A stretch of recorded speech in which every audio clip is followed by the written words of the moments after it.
Chapter 1. Once, when I was 6 years old, I saw a magnificent picture in a book called True Stories from Nature about the primeval forest.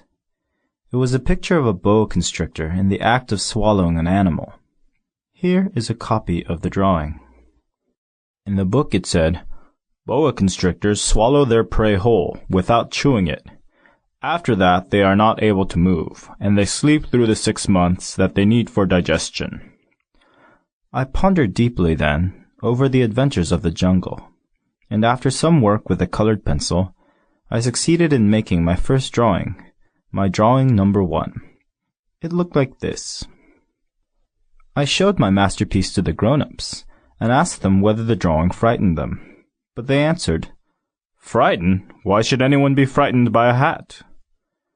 My drawing was not a picture of a hat. It was a picture of a boa constrictor digesting an elephant, but since the grown-ups were not able to understand it, I made another drawing. I drew the inside of the boa constrictor so that the grown-ups could see it clearly. They always need to have things explained. My drawing number 2 looked like this. The grown-ups' response this time was to advise me to lay aside my drawings of boa constrictors, whether from the inside or the outside, and devote myself instead to geography, history, arithmetic, and grammar. That is why, at the age of 6, I gave up what might have been a magnificent career as a painter. I had been disheartened by the failure of my drawing number 1 and my drawing number 2.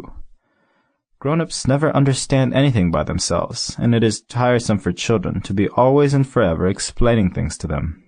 So then I chose another profession, and learned to pilot airplanes. I have flown a little over all parts of the world, and it is true that geography has been very useful to me.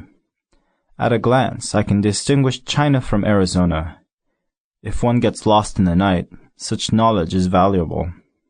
In the course of this life, I have had a great many encounters with a great many people who have been concerned with matters of consequence. I've lived a great deal among grown-ups.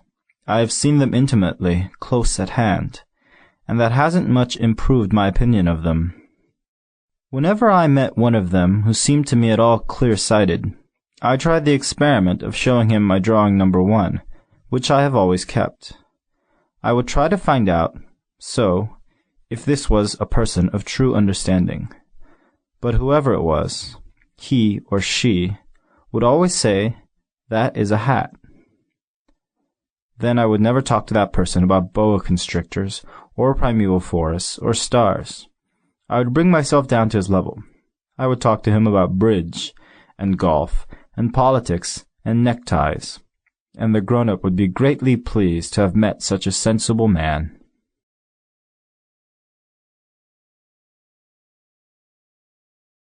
Chapter 2. So I lived my life alone, without anyone that I could really talk to, until I had an accident with my plane in the desert of Sahara, 6 years ago. Something was broken in my engine, and as I had with me neither a mechanic nor any passengers, I set myself to attempt the difficult repairs all alone. It was a question of life or death for me. I had scarcely enough drinking water to last a week. The first night, then, I went to sleep on the sand, 1,000 miles from any human habitation. I was more isolated than a shipwrecked sailor on a raft in the middle of the ocean. Thus you can imagine my amazement at sunrise when I was awakened by an odd little voice. It said, "If you please, draw me a sheep." What? Draw me a sheep. I jumped to my feet, completely thunderstruck. I blinked my eyes hard. I looked carefully all around me, and I saw a most extraordinary small person who stood there examining me with great seriousness. Here you may see the best portrait that, later, I was able to make of him. But my drawing is certainly very much less charming than its model. That, however, is not my fault. The grown-ups discouraged me in my painter's career when I was 6 years old, and I never learned to draw anything, except boas from the outside and boas from the inside. Now I stared at this sudden apparition with my eyes fairly starting out of my head in astonishment. Remember, I had crashed in the desert 1,000 miles from any inhabited region, and yet my little man seemed neither to be straying uncertainly among the stands, nor to be fainting from fatigue or hunger or thirst or fear. Nothing about him gave any suggestion of a child lost in the middle of the desert, 1,000 miles from any human habitation. When at last I was able to speak, I said to him, "But what are you doing here?" And in answer he repeated, very slowly, as if he were speaking of a matter of great consequence, "If you please, draw me a sheep." When a mystery is too overpowering, one dare not disobey. Absurd as it might seem to me, 1,000 miles from any human habitation and in danger of death, I took out of my pocket a sheet of paper and my fountain pen. But then I remembered how my studies had been concentrated on geography, history, arithmetic, and grammar, and I told the little chap, a little crossly too, that I did not know how to draw. He answered me, "That doesn't matter. Draw me a sheep."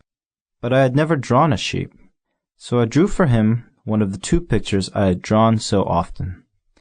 It was that of the boa constrictor from the outside, and I was astounded to hear the little fellow greet it with, "No, no, no. I do not want an elephant inside a boa constrictor. A boa constrictor is a very dangerous creature, and an elephant is very cumbersome. Where I live, everything is very small. What I need is a sheep. Draw me a sheep." So then I made a drawing.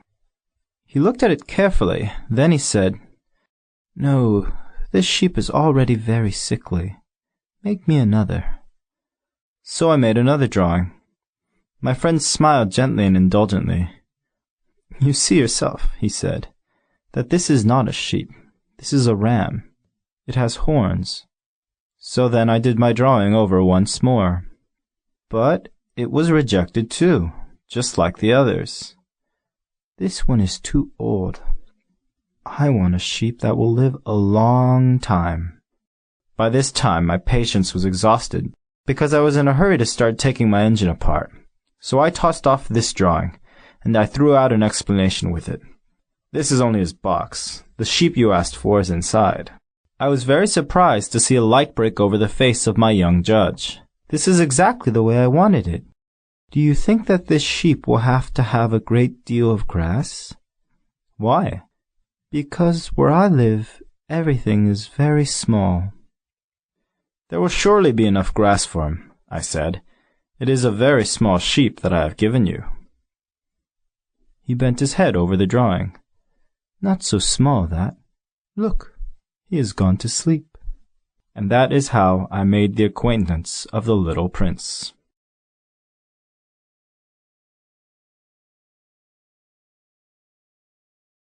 Chapter 3. It took me a long time to learn where he came from. The little prince, who asked me so many questions, never seemed to hear the ones I asked him. It was from words dropped by chance that little by little everything was revealed to me. The first time he saw my airplane, for instance, I shall not draw my airplane, that would be much too complicated for me. He asked me, "What is that object?" "That is not an object. It flies. It's an airplane. It's my airplane." And I was proud to have him learn that I could fly. He cried out then, "What? You dropped down from the sky?" "Yes," I answered modestly. "Oh, that is funny." And the little prince broke into a lovely peal of laughter, which irritated me very much. I like my misfortunes to be taken seriously. Then he added, "So you too come from the sky. Which is your planet?" At that moment, I caught a gleam of light in the impenetrable mystery of his presence, and I demanded abruptly, "Do you come from another planet?" But he did not reply. He tossed his head gently, without taking his eyes from my plane. "It is true that on that you can't have come from very far away." And he sank into a reverie which lasted a long time. Then, taking my sheep out of his pocket, he buried himself in the contemplation of his treasure. You can imagine how my curiosity was aroused by this half-confidence about the other planets. I made a great effort, therefore, to find out more on this subject. "My little man, where do you come from?"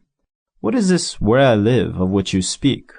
Where do you want to take your sheep?" After a reflective silence, he answered, "The thing that is so good about the box you have given me is that at night he can use it as his house." "That is so, and if you are good, I will give you a string too, so that you can tie him during the day and a post to tie him to." But the little prince seemed shocked by this offer. "Tie him? What a queer idea." "But if you don't tie him," I said, "he will wander off somewhere and get lost."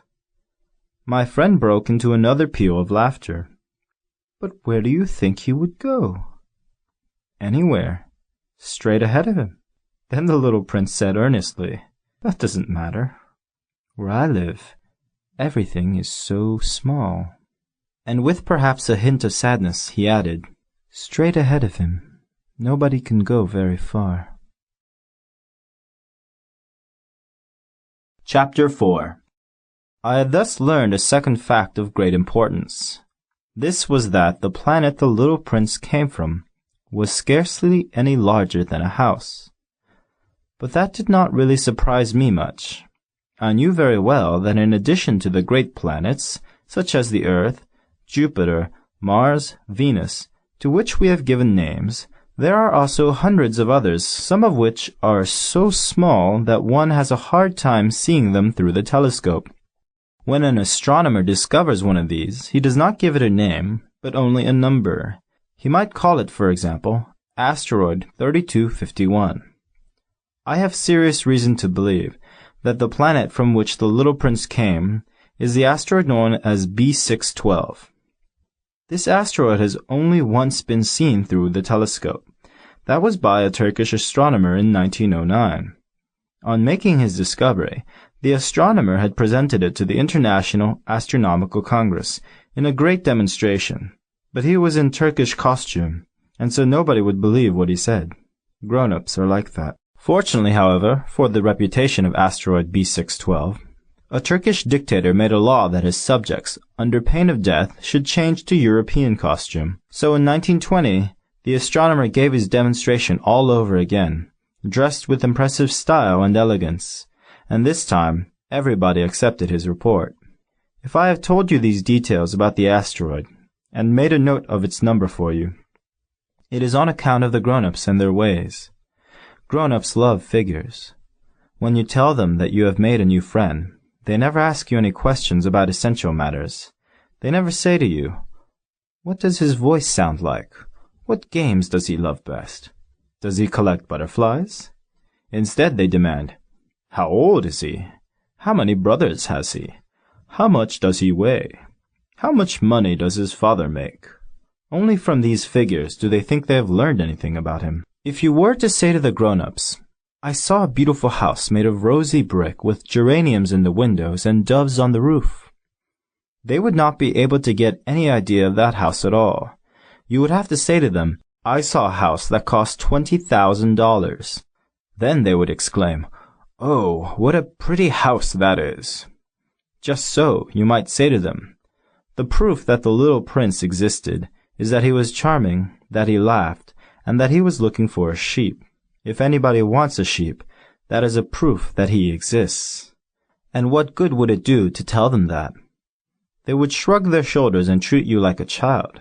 But if you said to them, "The planet he came from is asteroid B612, then they would be convinced and leave you in peace from their questions. They are like that. One must not hold it against them. Children should always show great forbearance toward grown-up people. But certainly, for us who understand life, figures are a matter of indifference. I should have liked to begin this story in the fashion of the fairy tales.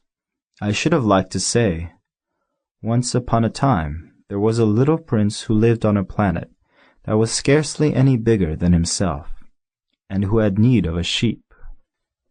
To those who understand life, that would have given a much greater air of truth to my story.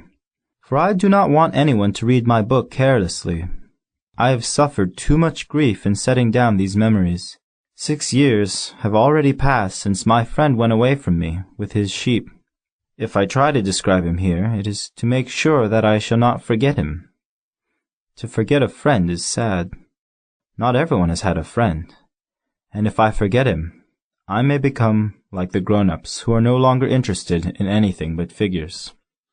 It is for that purpose, again, that I have bought a box of paints and some pencils. It is hard to take up drawing again at my age, when I have never made any pictures, except those of the boa constrictor from the outside and the boa constrictor from the inside, since I was 6. I shall certainly try to make my portraits as true to life as possible, but I am not at all sure of success. One drawing goes along all right, and another has no resemblance to its subject. I make some errors, too, in the little prince's height. In one place he is too tall, and in another too short, and I feel some doubts about the color of his costume. So I fumble along as best as I can, now good, now bad, and I hope generally fair to middling. In certain more important details I shall make mistakes also, but that is something that will not be my fault. My friend never explained anything to me. He thought perhaps that I was like himself. But I, alas, do not know how to see sheep through the walls of boxes. Perhaps I am a little like the grown-ups. I have had to grow old.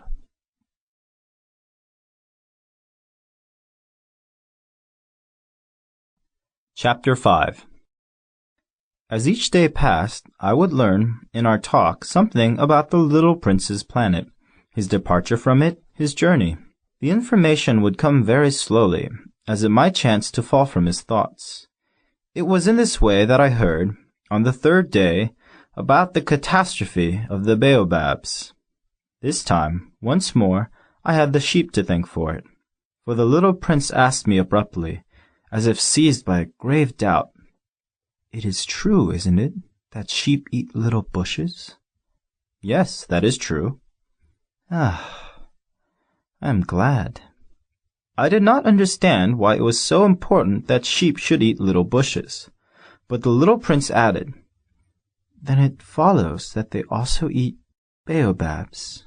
I pointed out to the little prince that baobabs were not little bushes, but, on the contrary, trees as big as castles, and that even if he took a whole herd of elephants away from him, the herd would not eat up one single baobab. The idea of the herd of elephants made the little prince laugh. "We would have to put them one on top of the other," he said. But he made a wise comment. "Before they grow so big, the baobabs start out by being little." "That is strictly correct," I said. "But why do you want the sheep to eat the little baobabs?"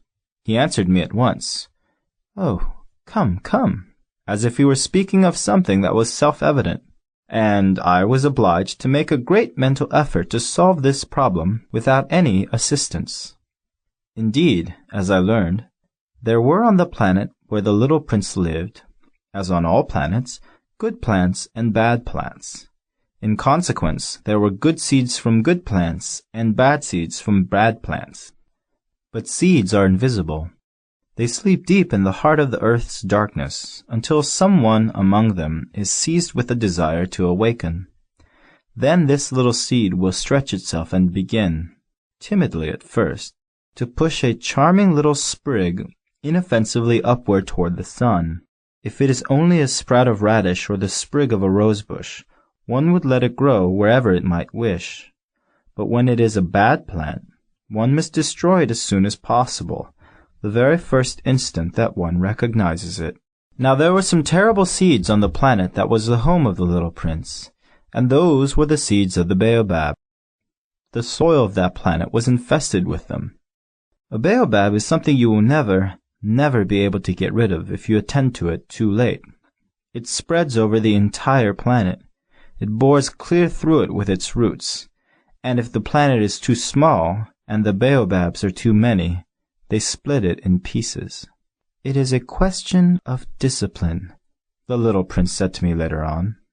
"When you've finished your own toilet in the morning, then it is time to attend to the toilet of your planet. Just so with the greatest care. You must see to it that you pull up regularly all the baobabs at the very first moment when they can be distinguished from the rose bushes which they resemble so closely in their earliest youth. It is very tedious work," the little prince added, but very easy. And one day he said to me, "You ought to make a beautiful drawing, so that the children where you live can see exactly how all this is. That would be very useful to them if they were to travel some day. Sometimes," he added, "there is no harm in putting off some work until another day. But when it is a matter of baobabs, that always means a catastrophe." I knew a planet that was inhabited by a lazy man. He neglected 3 little bushes. So, as the little prince described it to me, I have made a drawing of that planet. I do not much like to take the tone of a moralist, but the danger of the baobabs is so little understood, and such considerable risks would be run by anyone who might get lost in an asteroid, that for once I am breaking through my reserve. Children, I say plainly, watch out for the baobabs. My friends, like myself, have been skirting this danger for a long time without ever knowing it, and so it is for them that I have worked so hard over this drawing. The lesson which I pass on by this means is worth all the trouble it has cost me. Perhaps you will ask me, why are there no other drawings in this book as magnificent and impressive as this drawing of the baobabs? The reply is simple. I have tried, but with the others I have not been successful. When I made the drawing of the baobabs, I was carried beyond myself by the inspiring force of urgent necessity. Chapter 6. Oh, little prince, bit by bit I came to understand the secrets of your sad little life. For a long time you had found your only entertainment in the quiet pleasure of looking at the sunset. I learned that detail on the morning of the 4th day, when you said to me, "I am very fond of sunsets. Come, let us go look at a sunset now." "But we must wait," I said. "Wait? For what?" "For the sunset. We must wait until it is time." At first you seemed to be very much surprised, and then you laughed to yourself. You said to me, "I am always thinking that I am at home." Just so. Everybody knows that when it is noon in the United States, the sun is setting over France. If you could fly to France in 1 minute, you could go straight into the sunset right from noon. Unfortunately, France is too far away for that. But on your tiny planet, my little prince, all you need to do is move your chair a few steps. You can see the day end and the twilight falling whenever you like. One day, you said to me, I saw the sunset 44 times. And a little later, you added, "You know, one loves the sunset when one is so sad."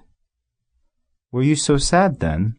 I asked, "on the day of the 44 sunsets?" But the little prince made no reply. Chapter 7. On the 5th day, again, as always, it was thanks to the sheep, the secret of the little prince's life was revealed to me. Abruptly, without anything to lead up to it, and as if the question had been born of long and silent meditation on his problem, he demanded, "A sheep, if it eats little bushes, does it eat flowers too?" "A sheep," I answered, "eats anything it finds in its reach." "Even flowers that have thorns?" "Yes, even flowers that have thorns." "Then the thorns, what use are they?" I did not know. At that moment, I was very busy trying to unscrew a bolt that had got stuck in my engine. I was very much worried, for it was becoming clear to me that the breakdown of my plane was extremely serious, and I had so little drinking water left that I had to fear for the worst. "The thorns, what use are they?" The little prince never let go of a question once he had asked it. As for me, I was upset over that bolt, and I answered with the first thing that came into my head. "The thorns are of no use at all. Flowers have thorns just for spite." Oh, there was a moment of complete silence. Then the little prince flashed back at me with a kind of resentfulness. "I don't believe you. Flowers are weak creatures. They are naive. They reassure themselves as best they can. They believe that their thorns are terrible weapons." I did not answer. At that instant, I was saying to myself, If this bolt still won't turn, I'm going to knock it out with the hammer. Again, the little prince disturbed my thoughts. And you actually believe that the flowers— Oh, no, I cried. No, no, no. I don't believe anything. I answered you with the first thing that came into my head. Don't you see, I am very busy with matters of consequence. He stared at me thunderstruck. Matters of consequence? He looked at me there, with my hammer in my hand, my fingers black with engine grease, bending down over an object which seemed to him extremely ugly. You talk just like the grown-ups. That made me a little ashamed. But he went on relentlessly. You mix everything up together. You confuse everything. He was really very angry. He tossed his golden curls in the breeze. I know a planet where there is a certain red-faced gentleman. He has never smelled a flower. He has never looked at a star. He has never loved anyone. He has never done anything in his life but add up figures, and all day he says over and over, just like you, I am busy with matters of consequence. And that makes him swell up with pride. But he is not a man. He is a mushroom.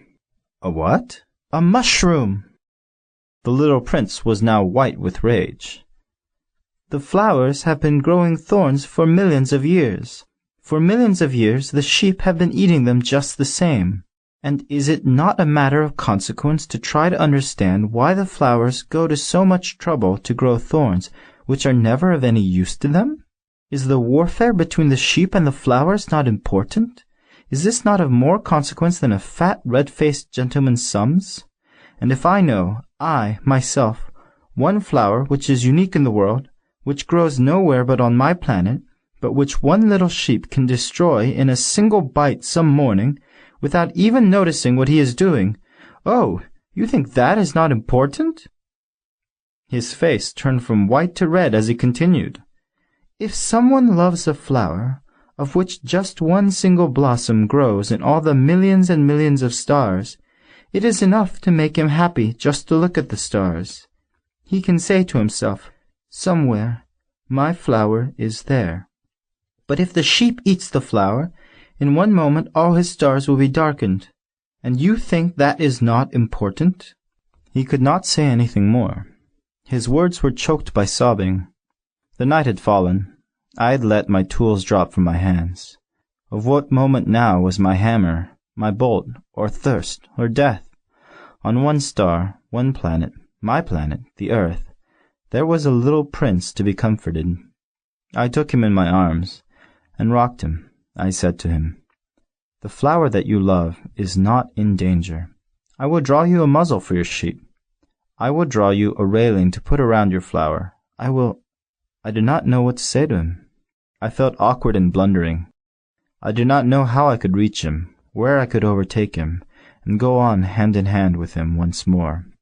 It is such a secret place, the land of tears.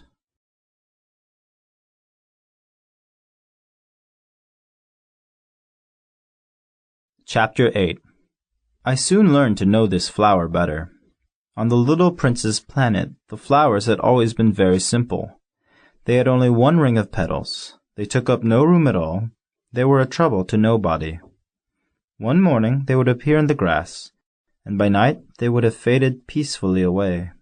But one day, from a seed blown from no one knew where, a new flower had come up, and the little prince had watched very closely over this small sprout, which was not like any other small sprouts on his planet. It might, you see, have been a new kind of baobab. But the shrub soon stopped growing, and began to get ready to produce a flower. The little prince, who was present at the first appearance of a huge bud, felt at once that some sort of miraculous apparition must emerge from it. But the flower was not satisfied to complete the preparations for her beauty in the shelter of her green chamber. She chose her colors with the greatest care. She dressed herself slowly. She adjusted her petals one by one. She did not wish to go out into the world all rumpled, like the field poppies. It was only in the full radiance of her beauty that she wished to appear. Oh yes, she was a coquettish creature, and her mysterious adornment lasted for days and days. Then, one morning, exactly at sunrise, she suddenly showed herself, and after working with all this painstaking precision, she yawned and said, "Ah, I am scarcely awake. I beg that you will excuse me. My petals are still all disarranged." But the little prince could not restrain his admiration. "Oh, how beautiful you are!" "Am I not?" the flower responded sweetly. "And I was born at the same moment as the sun." The little prince could guess easily enough that she was not any too modest, but how moving and exciting she was. "I think it is time for breakfast," she added an instant later. "If you would have the kindness to think of my needs." And the little prince, completely abashed, went to look for a sprinkling can of fresh water. So he tended the flower. So, too, she began very quickly to torment him with her vanity, which was, if the truth be known, a little difficult to deal with. One day, for instance, when she was speaking of her 4 thorns, she said to the little prince, "Let the tigers come with their claws." "There are no tigers on my planet," the little prince objected. "And anyway, tigers do not eat weeds." "I am not a weed," the flower replied sweetly. "Please excuse me. I am not at all afraid of tigers," she went on, "but I have a horror of draughts. I suppose you wouldn't have a screen for me?"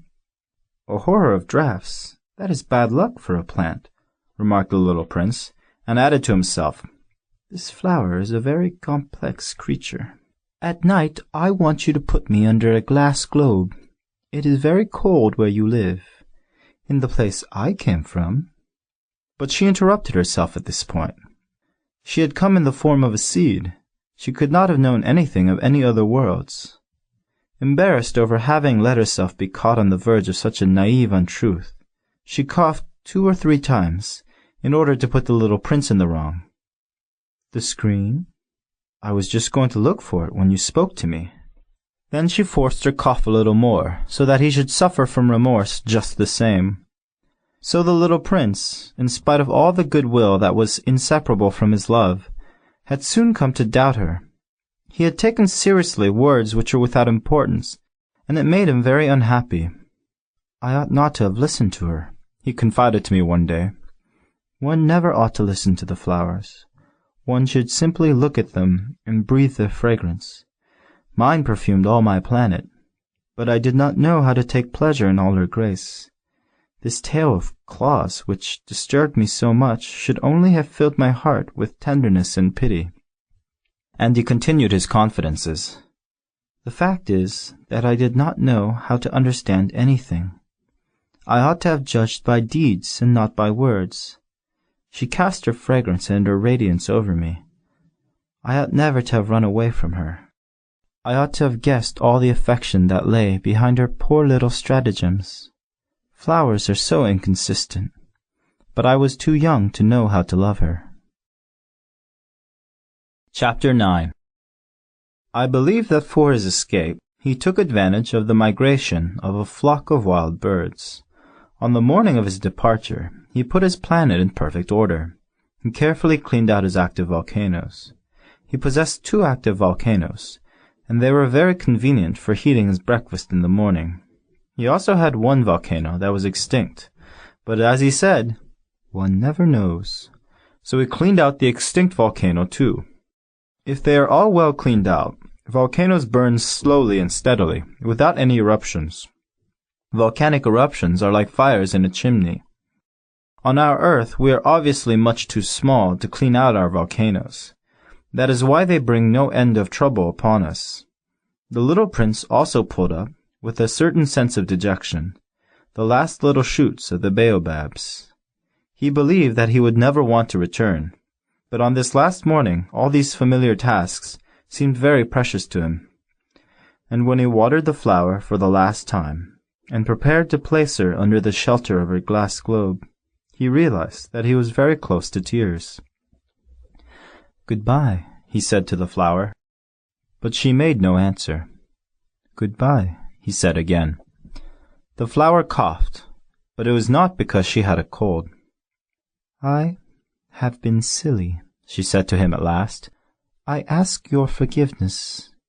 Try to be happy." He was surprised by this absence of reproaches. He stood there all bewildered, the glass globe held arrested in mid-air. He did not understand this quiet sweetness. "Of course I love you," the flower said to him. "It is my fault that you have not known it all the while.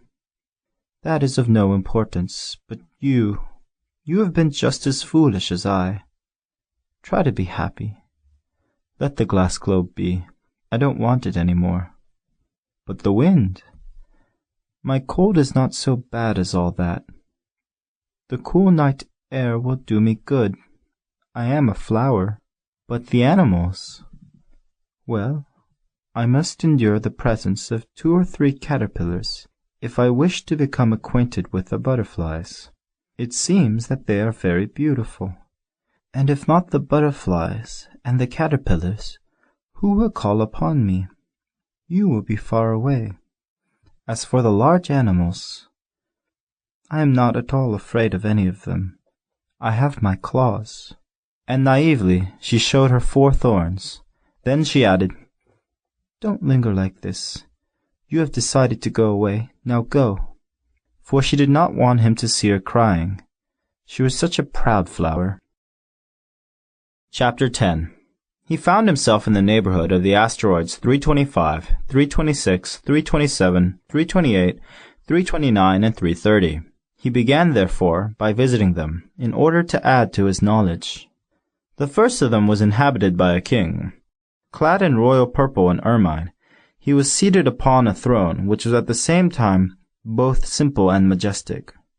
"Ah, here is a subject!" exclaimed the king when he saw the little prince coming. And the little prince asked himself, how could he recognize me when he had never seen me before? He did not know how the world is simplified for kings. To them all men are subjects. "Approach, so that I may see you better," said the king, who felt consumingly proud of being at last a king over somebody. The little prince looked everywhere to find a place to sit down, but the entire planet was crammed and obstructed by the king's magnificent ermine robe. So he remained standing upright, and since he was tired, he yawned. "It is contrary to etiquette to yawn in the presence of a king," the monarch said to him. "I forbid you to do so." "I can't help it. I can't stop myself," replied the little prince, thoroughly embarrassed. "I have come on a long journey, and I have had no sleep." "Ah, then," the king said, "I order you to yawn. It is years since I have seen anyone yawning. Yawns, to me, are objects of curiosity. Come now, yawn again. It is an order." "That frightens me. I cannot any more," murmured the little prince, now completely abashed. "Hum, hum," replied the king.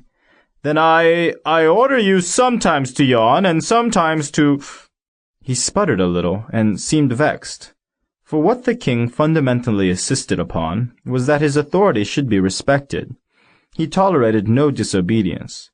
He was an absolute monarch, but because he was a very good man, he made his orders reasonable.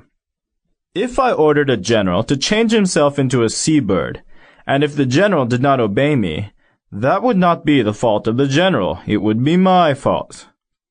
"May I sit down?" came now a timid inquiry from the little prince. "I order you to do so," the king answered him, and majestically gathered in a fold of his ermine mantle. But the little prince was wondering. The planet was teeny. Over what could this king really rule? "Sire," he said to him, "I beg that you will excuse my asking you a question." "I order you to ask me a question," the king hastened to assure him. "Sire, over what do you rule?" "Over everything," said the king with magnificent simplicity. "Over everything?"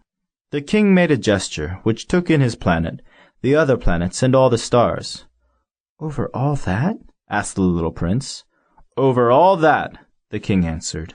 For his rule was not only absolute, it was also universal. "And the stars obey you?" "Certainly they do," the king said. "They obey instantly. I do not permit insubordination." Such power was a thing for the little prince to marvel at. If he had been master of such complete authority, he would have been able to watch the sunset, not 44 times in one day, but 72, or even 100, or even 200 times, without ever having to move his chair. And because he felt a bit sad as he remembered his little planet which he had forsaken, he plucked up his courage to ask the king a favor. "I should like to see a sunset. Do me that kindness. Order the sun to set." "If I ordered a general to fly from one flower to another like a butterfly, or to write a tragic drama, or to change himself into a seabird, and if the general did not carry out the order that he had received, which one of us would be in the wrong?" the king demanded. "The general or myself?" "You," said the little prince firmly. "Exactly. One must require from each one the duty which each one can perform," the king went on. "Accepted authority rests first of all on reason. If you ordered your people to go and throw themselves into the sea, they would rise up in revolution. I have the right to require obedience because my orders are reasonable." "Then my sunset?" the little prince reminded him, for he never forgot a question once he had asked it. "You shall have your sunset. I shall command it. But, according to my science of government, I shall wait until conditions are favorable." "When will that be?" inquired the little prince. "Hum, hum," replied the king, and before saying anything else, he consulted a bulky almanac. "Hum, hum. That will be that will be this evening about 20 minutes to 8, and you will see how well I am obeyed." The little prince yawned. He was regretting his lost sunset. And then, too, he was already beginning to be a little bored. "I have nothing more to do here," he said to the king, "so I shall set out on my way again." "Do not go," said the king, who was very proud of having a subject. "Do not go. I will make you a minister." "Minister of what?" "Minister of justice." "But there is nobody here to judge." "We do not know that," the king said to him. "I have not yet made a complete tour of my kingdom. I am very old. There is no room here for a carriage, and it tires me to walk." "Oh, but I have looked already," said the little prince, turning around to give one more glance to the other side of the planet. On that side, as on this, there was nobody at all. "Then you shall judge yourself," the king answered. "That is the most difficult thing of all. It is much more difficult to judge oneself than to judge others. If you succeed in judging yourself rightly, then you are indeed a man of true wisdom." "Yes," said the little prince, "but I can judge myself anywhere. I do not need to live on this planet." "Hum, hum," said the king. "I have good reason to believe that somewhere on my planet there is an old rat. I hear him at night. You can judge this old rat. From time to time you will condemn him to death. Thus his life will depend on your justice. But you will pardon him on each occasion, for he must be treated thriftily. He is the only one we have." "I," replied the little prince, "do not like to condemn anyone to death, and now I think I will go on my way." "No," said the king. But the little prince, having now completed his preparations for departure, had no wish to grieve the old monarch. "If your majesty wishes to be promptly obeyed," he said, "he should be able to give me a reasonable order. He should be able, for example, to order me to be gone by the end of 1 minute. It seems to me that conditions are favorable." As the king made no answer, the little prince hesitated a moment. Then, with a sigh, he took his leave. "I made you my ambassador," the king called out hastily. He had a magnificent air of authority. "The grown-ups are very strange," the little prince said to himself, as he continued on his journey. Chapter 11. The second planet was inhabited by a conceited man. Ah, I am about to receive a visit from an admirer," he exclaimed from afar, when he first saw the little prince coming. For, to conceited men, all other men are admirers. "Good morning," said the little prince. "That is a queer hat you are wearing." "It is a hat for salutes," the conceited man replied. "It is to raise and salute when people acclaim me. Unfortunately, nobody at all ever passes this way." "Yes?" said the little prince, who did not understand what the conceited man was talking about. "Clap your hands, one against the other," the conceited man now directed him. The little prince clapped his hands. The conceited man raised his hat in a modest salute. "This is more entertaining than the visit to the king," the little prince said to himself. And he began again to clap his hands, one against the other. The conceited man again raised his hat in salute. After 5 minutes of this exercise, the little prince grew tired of the game's monotony. "And what should one do to make the hat come down?" he asked. But the conceited man did not hear him. Conceited people never hear anything but praise. "Do you really admire me very much?" he demanded of the little prince. "What does that mean, admire?" "To admire means that you regard me as the handsomest, the best dressed, the richest, and the most intelligent man on this planet." "But you are the only man on your planet." "Do me this kindness. Admire me just the same." "I admire you," said the little prince, shrugging his shoulders slightly. "But what is there in that to interest you so much?" And the little prince went away. "The grown-ups are certainly very odd," he said to himself as he continued on his journey.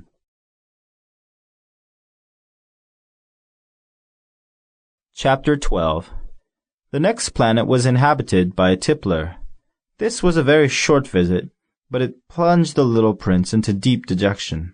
"What are you doing here?" he said to the tippler, whom he found settled down in silence before a collection of empty bottles and also a collection of full bottles. "I am drinking," replied the tippler with a lugubrious air. "Why are you drinking?" demanded the little prince. "So that I may forget," replied the tippler. "Forget what?" inquired the little prince, who already was sorry for him. "Forget that I am ashamed," the tippler confessed, hanging his head. "Ashamed of what?" insisted the little prince, who wanted to help him. "Ashamed of drinking." The tippler brought his speech to an end, and shut himself up in an impregnable silence. And the little prince went away puzzled. "The grown-ups are certainly very, very odd," he said to himself, as he continued on his journey. The fourth planet belonged to a businessman. This man was so much occupied that he did not even raise his head at the little prince's arrival. "Good morning," the little prince said to him. "Your cigarette has gone out." 3 and 2 make 5, 5 and 7 make 12, 12 and 3 make 15. Good morning. 15 and 7 make 22, 22 and 6 make 28. I haven't time to light it again. 26 and 5 make 31. Phew! Then that makes 501,622,731. 500 million what? Asked the little prince. "Hey, are you still there? 501 million. I can't stop. I have so much to do. I am concerned with matters of consequence. I don't amuse myself with balderdash. 2 and 5 make 7. 501 million what? Repeated the little prince, who never in his life had let go of a question once he had asked it. The businessman raised his head. "During the 54 years that I have inhabited this planet, I have been disturbed only 3 times. The first was 22 years ago, when some giddy goose fell from goodness knows where. He made the most frightful noise that resounded all over the place, and I made 4 mistakes in my addition. The second time, 11 years ago, I was distracted by an attack of rheumatism. I don't get enough exercise. I have no time for loafing. The third time, well, this is it. I was saying then, 501 millions. Millions of what? The businessman suddenly realized that there was no hope of being left in peace until he answered this question. Millions of those little objects, he said, which one sometimes sees in the sky. Flies? Oh no, little glittering objects. Bees? Oh no, little golden objects that set lazy men to idle dreaming. As for me, I am concerned with matters of consequence. There is no time for idle dreaming in my life. Ah, you mean the stars. Yes, that's it, the stars. And what do you do with 500 millions of stars? 501,622,731. I am concerned with matters of consequence. I am accurate. And what do you do with these stars? What do I do with them? Yes. Nothing, I own them. You own the stars? Yes. But I have already seen a king who... Kings do not own, they reign over. It is a very different matter. And what good does it do you to own the stars? It does me the good of making me rich. And what good does it do you to be rich? It makes it possible for me to buy more stars, if any are ever discovered. This man, the little prince said to himself, reasons a little like my poor tippler. Nevertheless, he still had some more questions. How is it possible for one to own the stars? To whom do they belong? The businessman retorted peevishly. I don't know. To nobody. Then they belong to me, because I was the first person to think of it. Is that all that is necessary? Certainly. When you find a diamond that belongs to nobody, it is yours. When you discover an island that belongs to nobody, it is yours. When you get an idea before anyone else, you take out a patent on it. It is yours. So with me, I own the stars, because nobody else before me ever thought of owning them. Yes, that is true, said the little prince. And what do you do with them? I administer them, replied the businessman. I count them and recount them. It is difficult, but I am a man who is naturally interested in matters of consequence. The little prince was still not satisfied. If I owned a silk scarf, he said, I could put it around my neck and take it away with me. If I owned a flower, I could pluck that flower and take it away with me. But you cannot pluck the stars from heaven. No, but I can put them in the bank. Whatever does that mean? That means that I write the number of my stars on a little paper, and then I put this paper in a drawer and lock it with a key. And that is all? That is enough, said the businessman. It is entertaining, thought the little prince. It is rather poetic, but it is of no great consequence. On matters of consequence, the little prince had ideas which were very different from those of the grown-ups. I myself own a flower, he continued his conversation with the businessman, which I water every day. I own 3 volcanoes, which I clean out every week, for I also clean out the one that is extinct, one never knows. It is of some use to my volcanoes, and it is of some use to my flower that I own them. But you are of no use to the stars. The businessman opened his mouth, but he found nothing to say in answer, and the little prince went away. The grown-ups are certainly altogether extraordinary, he said simply, talking to himself as he continued on his journey. Chapter 14. The 5th planet was very strange. It was the smallest of all. There was just enough room on it for a street lamp and a lamplighter. The little prince was not able to reach any explanation of the use of a street lamp and a lamplighter, somewhere in the heavens, on a planet which had no people and not one house. But he said to himself, nevertheless, It may well be that this man is absurd. But he is not so absurd as the king, the conceited man, the businessman, and the tippler. For at least his work has some meaning. When he lights his street lamp, it is as if he brought one more star to life, or one flower. When he puts out his lamp, he sends the flower or the star to sleep. That is a beautiful occupation, and since it is beautiful, it is truly useful. When he arrived on the planet, he respectfully saluted the lamplighter. Good morning. Why have you just put out your lamp? Those are the orders, replied the lamplighter. Good morning. What are the orders? The orders are that I put out my lamp. Good evening. And he lighted his lamp again. But why have you just lighted it again?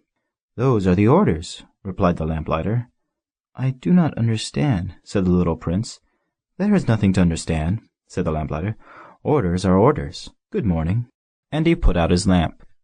Then he mopped his forehead with a handkerchief decorated with red squares. I follow a terrible profession. In the old days it was reasonable. I put the lamp out in the morning, and in the evening I lighted it again. I had the rest of the day for relaxation, and the rest of the night for sleep. And the orders have not been changed since that time? The orders have not been changed, said the lamplighter. That is a tragedy. From year to year the planet has turned more rapidly, and the orders have not been changed. Then what? Asked the little prince. Then the planet now makes a complete turn every minute, and I no longer have a single second for repose. Once every minute I have to light my lamp and put it out. That is very funny. A day lasts only 1 minute, here where you live. It is not funny at all, said the lamplighter. While we have been talking together, a month has gone by. A month? Yes, a month. 30 minutes, 30 days. Good evening. And he lighted his lamp again. As the little prince watched him, he felt that he loved this lamplighter, who was so faithful to his orders. He remembered the sunsets which he himself had gone to seek, in other days merely by pulling up his chair, and he wanted to help his friend. "You know," he said, "I can tell you a way you can rest whenever you want to." "I always want to rest," said the lamplighter, "for it is possible for a man to be faithful and lazy at the same time." The little prince went on with his explanation. "Your planet is so small that 3 strides will take you all the way around it. To be always in the sunshine, you need only walk rather slowly. When you want to rest, you will walk, and the day will last as long as you like." "That doesn't do me much good," said the lamplighter. "The one thing I love in life is to sleep." "Then you're unlucky," said the little prince. "I am unlucky," said the lamplighter. "Good morning." And he put out his lamp. "That man," said the little prince to himself, as he continued farther on his journey, "that man would be scorned by all the others, by the king, by the conceited man, by the tippler, by the businessman. Nevertheless, he is the only one of them all who does not seem to me ridiculous. Perhaps that is because he is thinking of something else besides himself." He breathed a sigh of regret, and said to himself again, "That man is the only one of them all whom I could have made my friend. But his planet is indeed too small. There is no room on it for 2 people." What the little prince did not dare confess was that he was sorry most of all to leave this planet, because it was blessed every day with 1,440 sunsets.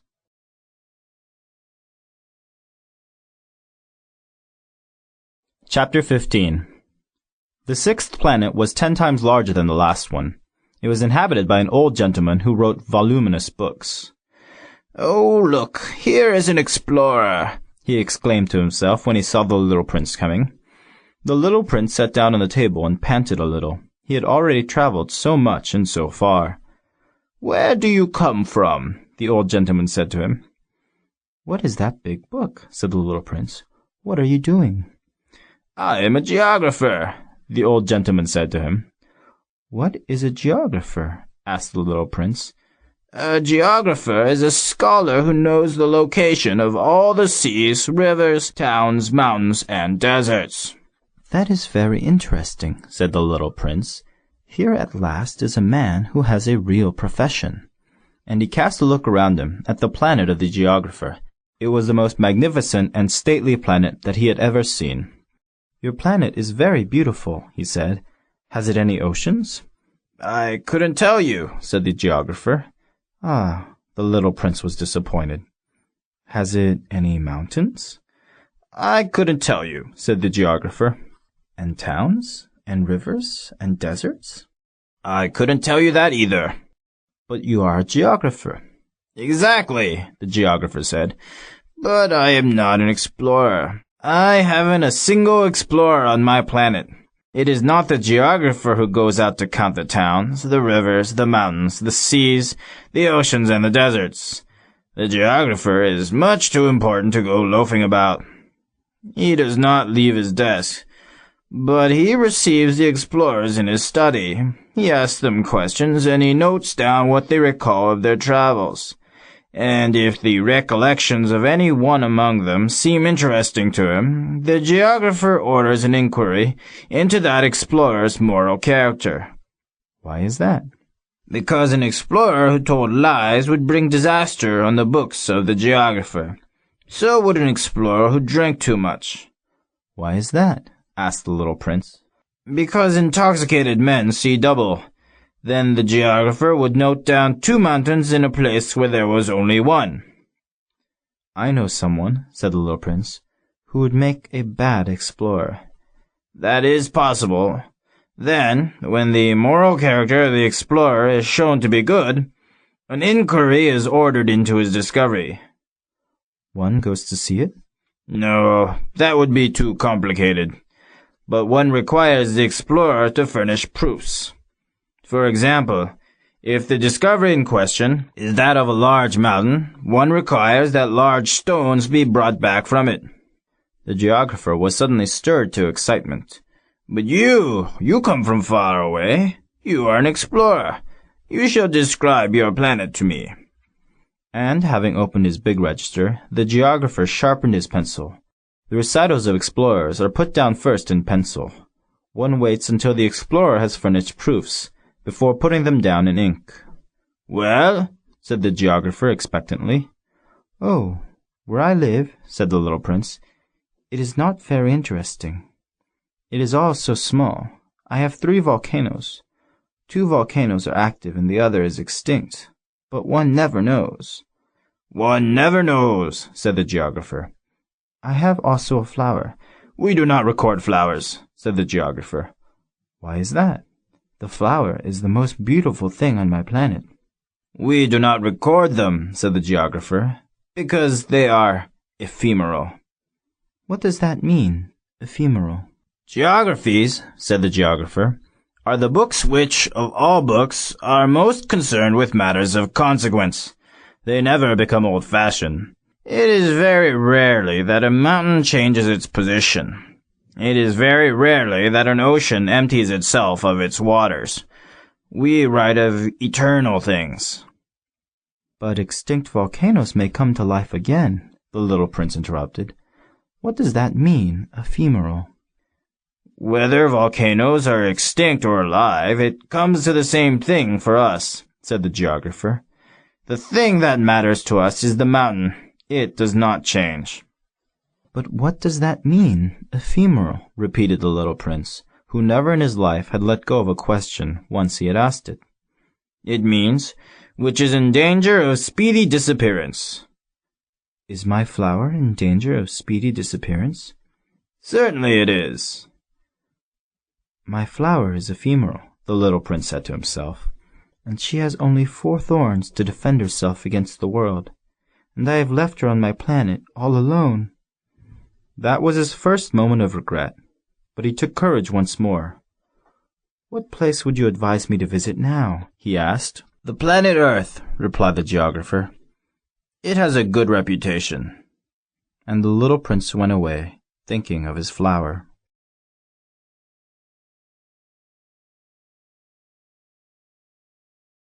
Chapter 16.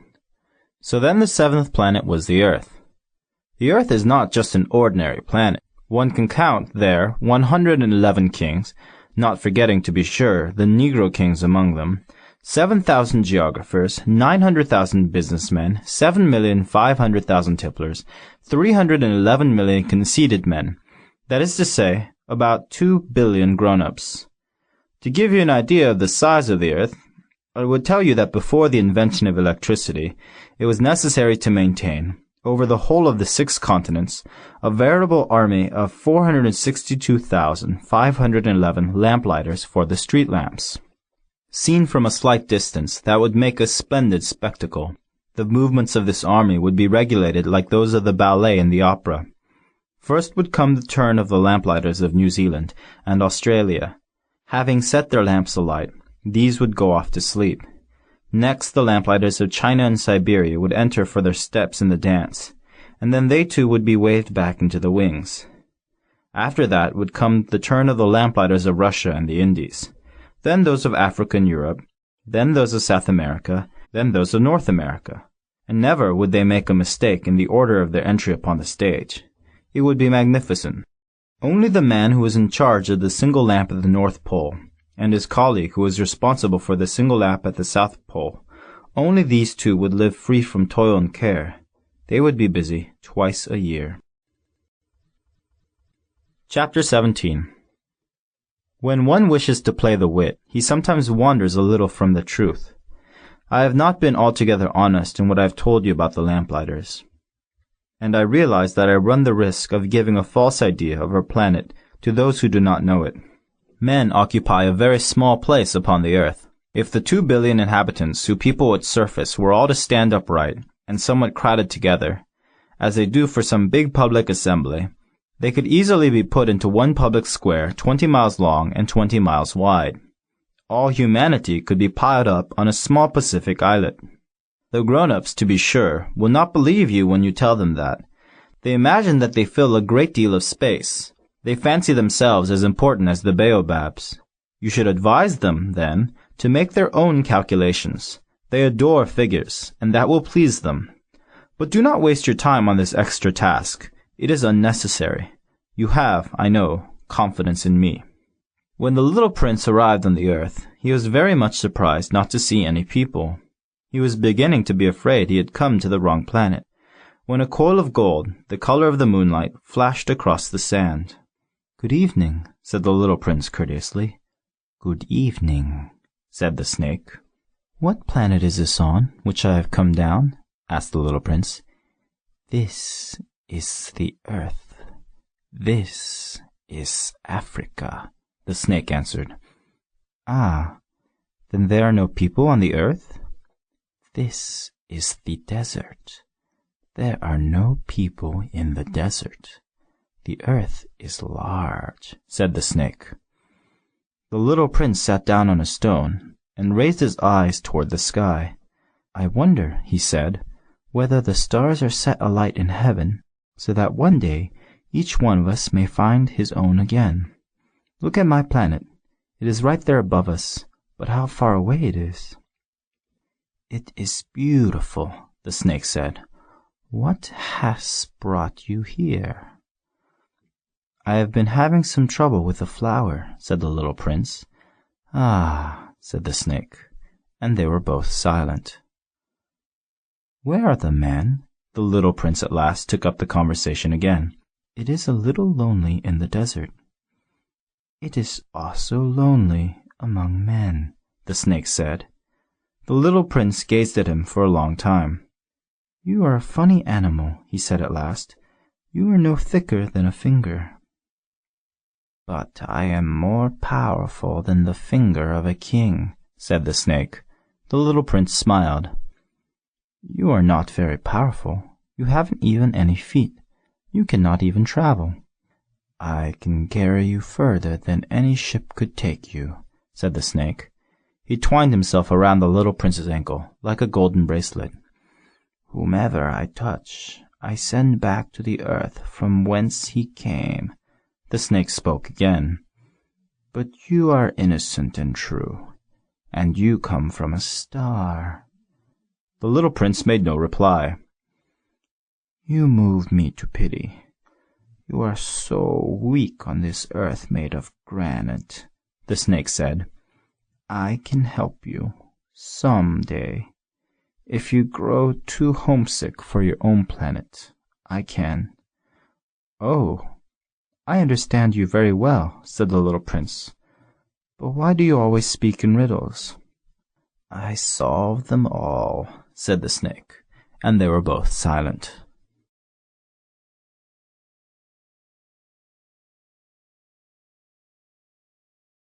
Chapter 18. The little prince crossed the desert and met with only one flower. It was a flower with 3 petals, a flower of no account at all. "Good morning," said the little prince. "Good morning," said the flower. "Where are the men?" the little prince asked politely. The flower had once seen a caravan passing. "Men?" she echoed. "I think there are 6 or 7 of them in existence. I saw them several years ago. But one never knows where to find them. The wind blows them away. They have no roots, and that makes their life very difficult." "Goodbye," said the little prince. "Goodbye," said the flower. Chapter 19. After that, the little prince climbed a high mountain. The only mountains he had ever known were the 3 volcanoes, which came up to his knees, and he used the extinct volcano as a footstool. "From a mountain as high as this one," he said to himself, "I shall be able to see the whole planet at one glance, and all the people." But he saw nothing, save peaks of rock that were sharpened like needles. "Good morning," he said courteously. "Good morning, good morning, good morning," answered the echo. "Who are you?" said the little prince. "Who are you? Who are you? Who are you?" answered the echo. "Be my friends. I am all alone," he said. "I am all alone, all alone, all alone," answered the echo. "What a queer planet," he thought. "It is altogether dry, and altogether pointed, and altogether harsh and forbidding. And the people have no imagination. They repeat whatever one says to them. On my planet, I had a flower. She always was the first to speak." Chapter 20. But it happened that after walking for a long time through sand, and rocks, and snow, the little prince at last came upon a road, and all roads lead to the abodes of men. "Good morning," he said. He was standing before a garden all abloom with roses. "Good morning," said the roses. The little prince gazed at them. They all looked like his flower. "Who are you?" he demanded, thunderstruck. "We are roses," the roses said. And he was overcome with sadness. His flower had told him that she was the only one of her kind in all the universe. And here were 5,000 of them, all alike in one single garden. She would be very much annoyed, he said to himself, if she should see that. She would cough most dreadfully, and she would pretend that she was dying to avoid being laughed at. And I should be obliged to pretend that I was nursing her back to life. For if I did not do that, to humble myself also, she would really allow herself to die. Then he went on with his reflections. I thought that I was rich, with a flower that was unique in all the world, and all I had was a common rose. A common rose, and 3 volcanoes that came up to my knees, and one of them perhaps extinct forever. That doesn't make me a very great prince. And he lay down in the grass and cried.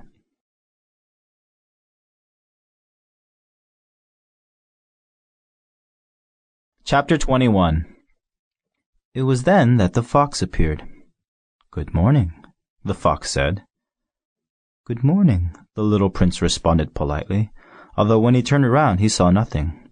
"I am right here," the voice said, "under the apple tree." "Who are you?" asked the little prince, and added, "You are very pretty to look at." "I am a fox," said the fox. "Come and play with me," proposed the little prince. "I am so unhappy." "I cannot play with you," the fox said. "I am not tamed." "Ah, please excuse me," said the little prince. But after some thought he added, "What does that mean, tame?" "You do not live here," said the fox. "What is it that you are looking for?" "I am looking for men," said the little prince. "What does that mean, tame?" "Men," said the fox, "they have guns and they hunt. It is very disturbing. They also raise chickens.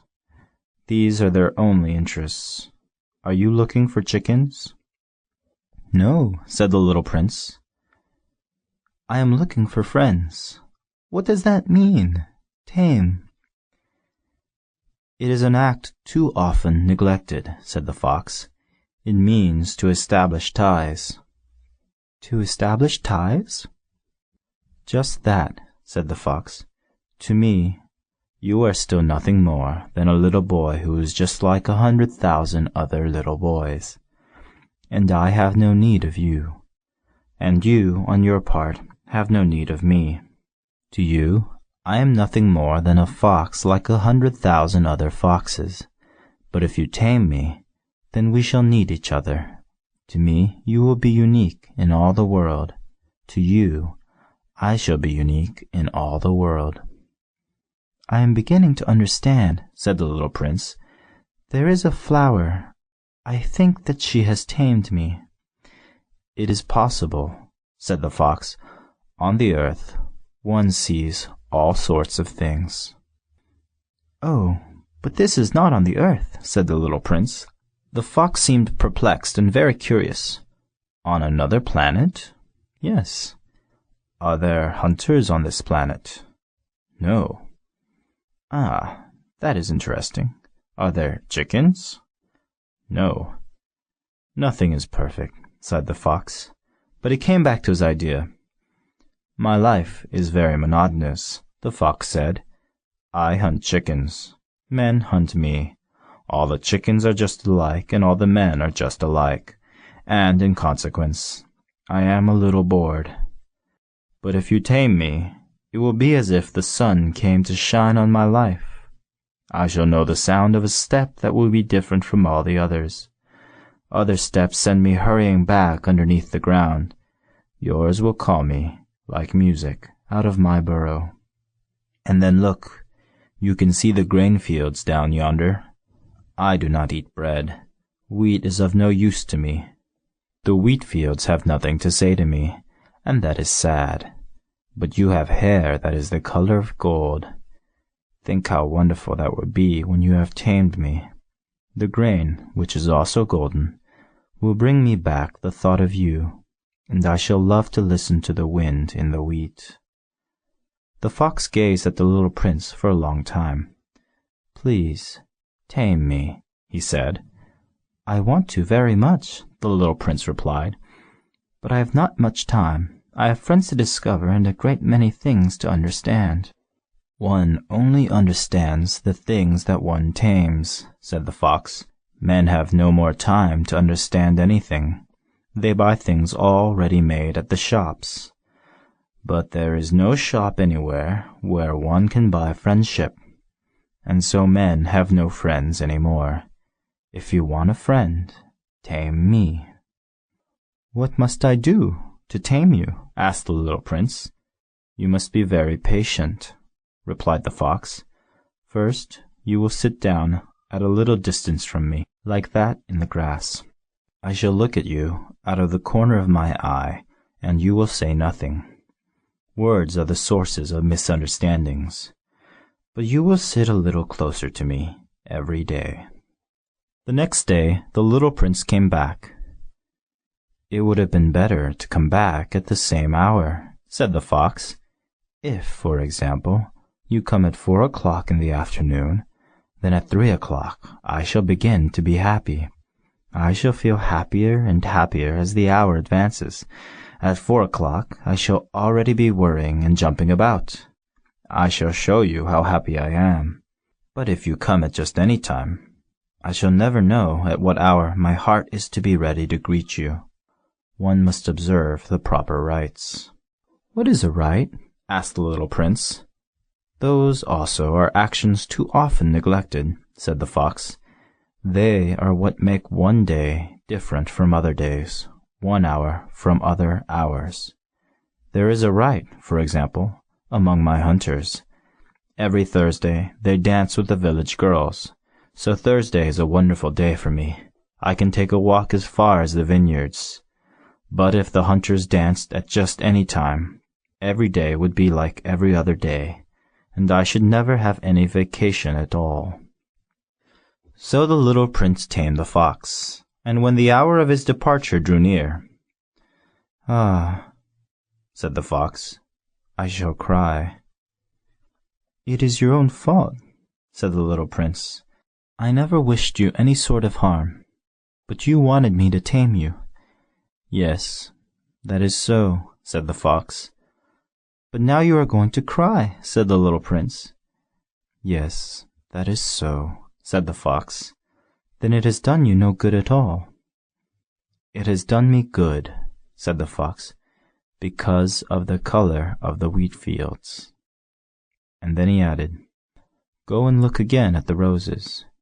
You will understand now that yours is unique in all the world. Then come back to say goodbye to me, and I will make you a present of a secret." The little prince went away to look again at the roses. "You are not at all like my rose," he said. "As yet you are nothing. No one has tamed you, and you have tamed no one. You are like my fox when I first knew him. He was only a fox like 100,000 other foxes, but I have made him my friend, and now he is unique in all the world." And the roses were very much embarrassed.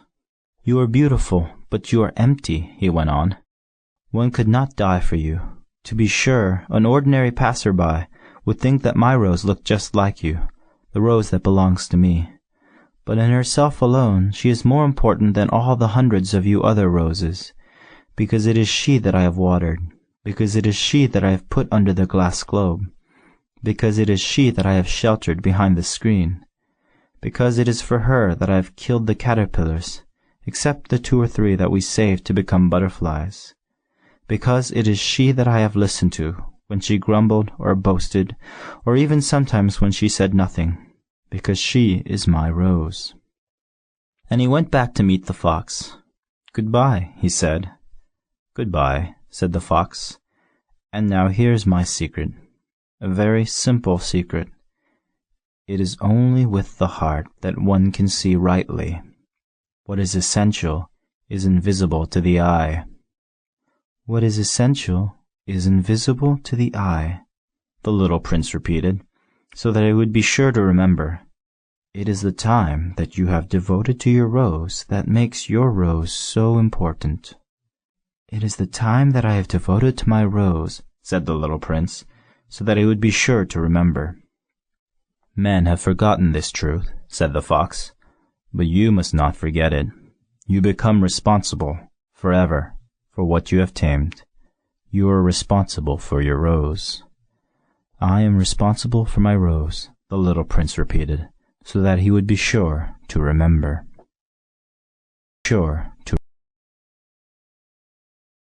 Chapter 22. Good morning, said the little prince. Good morning, said the railway switchman. What do you do here? The little prince asked. I sort out travelers in bundles of 1,000, said the switchman. I send off the trains that carry them, now to the right, now to the left. And the brilliantly lighted express train shook the switchman's cabin as it rushed by with a roar like thunder. They are in a great hurry, said the little prince. What are they looking for? Not even the locomotive engineer knows that, said the switchman, and a second brilliantly lighted express thundered by in the opposite direction. Are they coming back already? Demanded the little prince.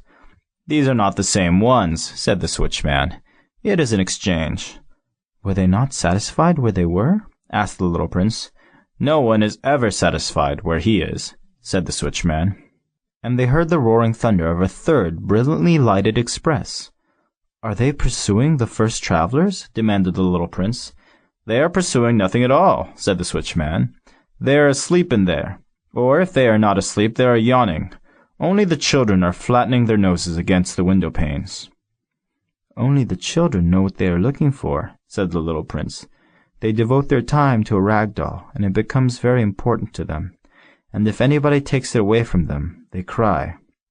They are lucky, the switchman said.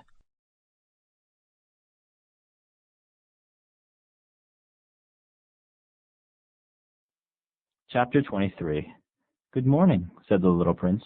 Good morning, said the merchant. This was a merchant who sold pills that had been invented to quench thirst. You need only swallow 1 pill a week, and you would feel no need of anything to drink.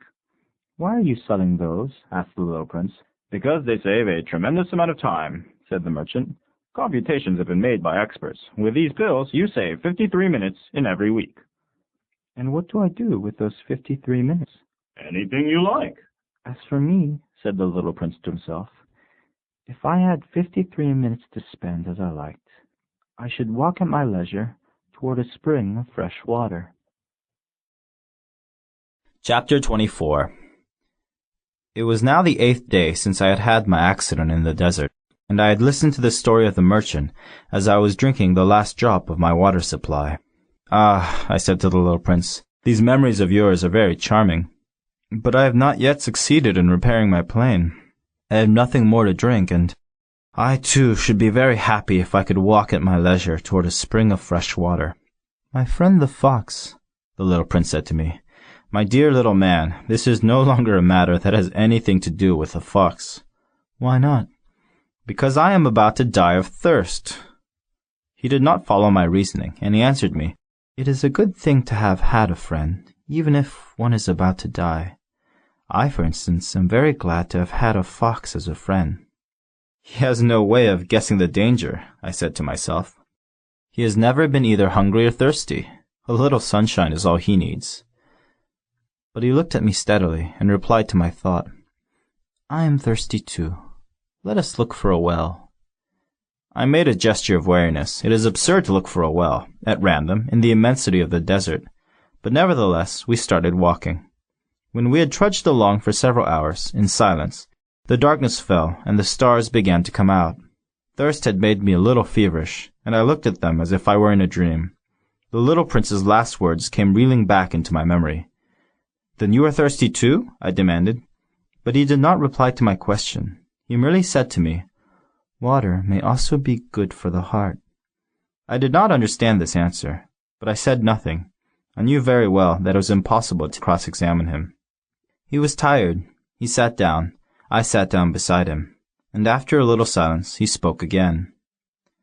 The stars are beautiful, because of a flower that cannot be seen. I replied, "Yes, that is so." And without saying anything more, I looked across the ridges of sand that were stretched out before us in the moonlight. The desert is beautiful, the little prince added. And that was true. I have always loved the desert. One sits down on a desert sand dune, sees nothing, hears nothing. Yet, through the silence, something throbs and gleams. What makes the desert beautiful, said the little prince, is that somewhere it hides a well. I was astonished by a sudden understanding of that mysterious radiation of the sands. When I was a little boy, I lived in an old house, and legend told us that a treasure was buried there. To be sure, no one had ever known how to find it. Perhaps no one had ever even looked for it, but it cast an enchantment over that house. My home was hiding a secret in the depths of its heart. Yes, I said to the little prince, the house, the stars, the desert. What gives them their beauty is something that is invisible. I am glad, he said, that you agree with my fox. As the little prince dropped off to sleep, I took him in my arms and set out walking once more. I felt deeply moved and stirred. It seemed to me that I was carrying a very fragile treasure. It seemed to me even that there was nothing more fragile in all the earth. In the moonlight, I looked at his pale forehead, his closed eyes, his locks of hair that trembled in the wind, and I said to myself, what I see here is nothing but a shell. What is most important is invisible. As his lips opened slightly with the suspicious of a half smile, I said to myself again, what moves me so deeply about this little prince who is sleeping here is his loyalty to a flower, the image of a rose that shines through his whole being like the flame of a lamp, even when he is asleep. And I felt him to be more fragile still. I felt the need of protecting him as if he himself were a flame that might be extinguished by a little puff of wind. And as I walked on so, I found the well at daybreak.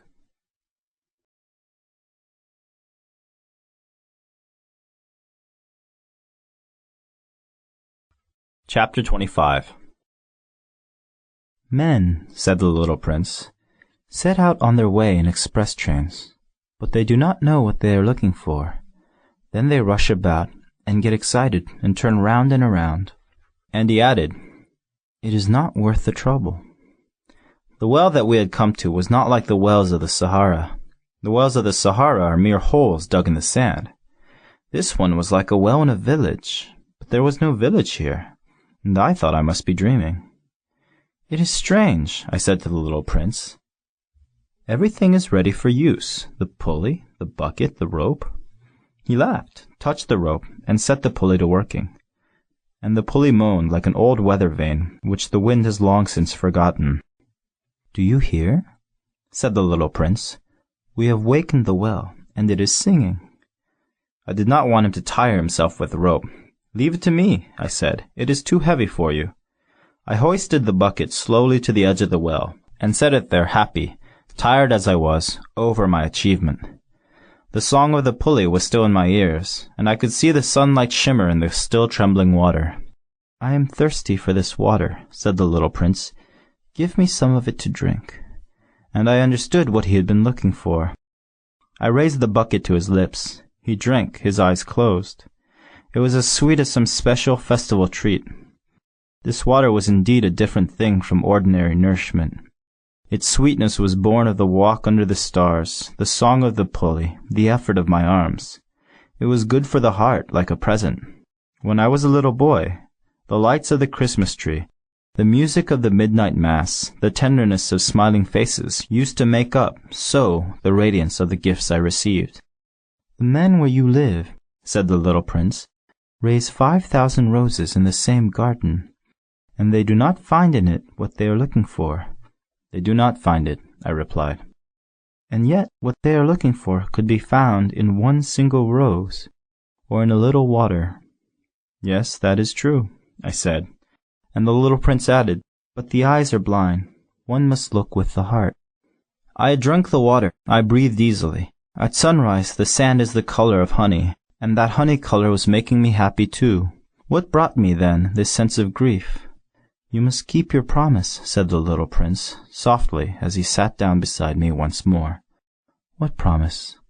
You know, a muzzle for my sheep. I am responsible for this flower. I took my rough drafts of drawings out of my pocket. The little prince looked them over and laughed as he said, Your baobabs. They look a little like cabbages. Oh, I had been so proud of my baobabs. Your fox. His ears look a little like horns, and they are too long. And he laughed again. You are not fair, little prince, I said. I don't know how to draw anything except boa constrictors from the outside and boa constrictors from the inside. Oh, that will be all right, he said. Children understand. So then I made a pencil sketch of a muzzle, and as I gave it to him, my heart was torn. You have plans that I do not know about, I said. But he did not answer me. He said to me instead, You know, my descent to the earth, tomorrow will be its anniversary. Then, after a silence, he went on, I came down very near here. And he flushed. And once again, without understanding why, I had a queer sense of sorrow. One question, however, occurred to me. Then it was not by chance that on the morning when I first met you, a week ago, you were strolling along like that, all alone, 1,000 miles from any inhabited region? You were on your way back to the place where you landed. The little prince flushed again, and I added with some hesitancy, Perhaps it was because of the anniversary? The little prince flushed once more. He never answered questions, but when one flushes, does that not mean yes? Ah, I said to him, I am a little frightened. But he interrupted me. Now you must work. You must return to your engine. I will be waiting for you here. Come back tomorrow evening. But I was not reassured. I remembered the fox. One runs the risk of weeping a little, if one lets himself be tamed.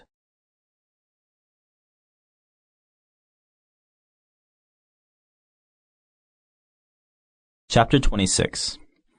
Beside the well, there was the ruin of an old stone wall. When I came back from my work the next evening, I saw from some distance away my little prince sitting on top of this wall, with his feet dangling, and I heard him say, Then you don't remember. This is not the exact spot. Another voice must have answered him, for he replied to it, Yes, yes, it is the right day, but this is not the place. I continued my walk toward the wall. At no time did I see or hear anyone. The little prince, however, replied once again, Exactly. You will see where my track begins in the sand. You have nothing to do but wait for me there. I shall be there tonight. I was only 20 meters from the wall, and I still saw nothing. After a silence, the little prince spoke again. You have good poison? You are sure that it will not make me suffer too long? I stopped in my tracks, my heart torn asunder, but still I did not understand. Now go away, said the little prince. I want to get down from the wall. I dropped my eyes then to the foot of the wall, and I leapt into the air. There before me, facing the little prince, was one of those yellow snakes that take just 30 seconds to bring your life to an end. Even as I was digging into my pocket to get out my revolver, I made a running step back, but at the noise I made, the snake let himself flow easily across the sand like the dying spray of a fountain, and in no apparent hurry disappeared with a light metallic sound among the stones. I reached the wall just in time to catch my little man in my arms. His face was white as snow. What does this mean? I demanded. Why are you talking with snakes? I had loosened the golden muffler that he always wore. I had moistened his temples and had given him some water to drink. And now I did not dare ask him any more questions. He looked at me very gravely and put his arms around my neck. I felt his heart beating like the heart of a dying bird, shot with someone's rifle. I am glad that you have found what was the matter with your engine, he said. Now you can go back home. How do you know about that? I was just coming to tell him that my work had been successful, beyond anything that I had dared to hope. He made no answer to my question, but he added, I, too, am going back home today. Then, sadly, it is much further, it is much more difficult. I realized clearly that something extraordinary was happening. I was holding him close in my arms as if he were a little child, and yet it seemed to me that he was rushing headlong toward an abyss from which I could do nothing to restrain him. His look was very serious, like someone lost far away. "I have your sheep, and I have the sheep's box, and I have the muzzle." And he gave me a sad smile. I waited a long time. I could see that he was reviving, little by little. "Dear little man," I said to him, "you are afraid." He was afraid. There was no doubt about that. But he laughed lightly. "I shall be much more afraid this evening." Once again I found myself frozen by the sense of something irreparable, and I knew that I could not bear the thought of never hearing that laughter any more. For me it was like a spring of fresh water in the desert. "Little man," I said, "I want to hear you laugh again." But he said to me, "Tonight, it will be a year. My star, then, can be found right above the place where I came to earth a year ago." "Little man," I said, "tell me that it is only a bad dream. This affair of the snake and the meeting place and the star." But he did not answer my plea. He said to me instead, "The thing that is important is the thing that is not seen." Yes, I know. It is just as it is with the flower. If you love a flower that lives on a star, it is sweet to look at the sky at night. All the stars are abloom with flowers. Yes, I know. It is just as it is with the water, because of the pulley and the rope. What you gave me to drink was like music. You remember how good it was. Yes, I know. And at night you will look up at the stars. Where I live, everything is so small that I cannot show you where my star is to be found. It is better like that. My star will be just one of the stars for you, and so you will love to watch all the stars in the heavens. They will all be your friends. And besides, I am going to make you a present." He laughed again. "Ah, little prince, dear little prince, I love to hear that laughter." "That is my present, just that. It will be just as it was when we drank the water." "What are you trying to say?" "All men have the stars," he answered, "but they are not the same things for different people. For some who are travelers, the stars are guides. For others, they are no more than little lights in the sky. For others who are scholars, they are problems. For my businessman, they were wealth. But all these stars are silent. You alone will have the stars as no one else has them." "What are you trying to say?" "In one of the stars I shall be living. In one of them I shall be laughing. And so it will be as if all the stars were laughing when you look at the sky at night. You, only you, will have stars that can laugh." And he laughed again. "And when your sorrow is comforted, time soothes all sorrows. You will be content that you have known me. You will always be my friend. You will want to laugh with me, and you will sometimes open your window so, for that pleasure. And your friends will be properly astonished to see you laughing as you look up at the sky. Then you will say to them, 'Yes, the stars always make me laugh,' and they will think you are crazy. It will be a very shabby trick that I shall have played on you." And he laughed again. "It will be as if, in place of the stars, I had given you a great number of little bells that knew how to laugh." And he laughed again. Then he quickly became serious. "Tonight, do not come." "I shall not leave you," I said. "I shall look as if I were suffering. I shall look a little as if I were dying. It is like that. Do not come to see that. It is not worth the trouble. I shall not leave you." But he was worried. "I tell you, it is also because of the snake. He must not bite you. Snakes, they are malicious creatures. This one might bite you just for fun. I shall not leave you." But a thought came to reassure him.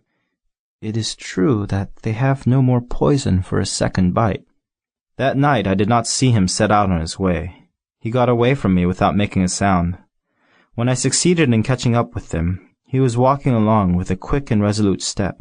He said to me merely, "Ah, you are there." And he took me by the hand, but he was still worrying. "It was wrong of you to come. You will suffer.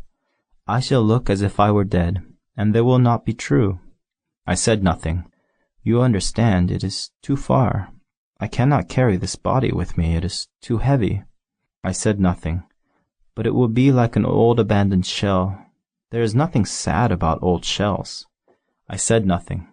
He was a little discouraged, but he made one more effort. It will be very nice. I too shall look at the stars. All the stars will be wells with a rusty pulley.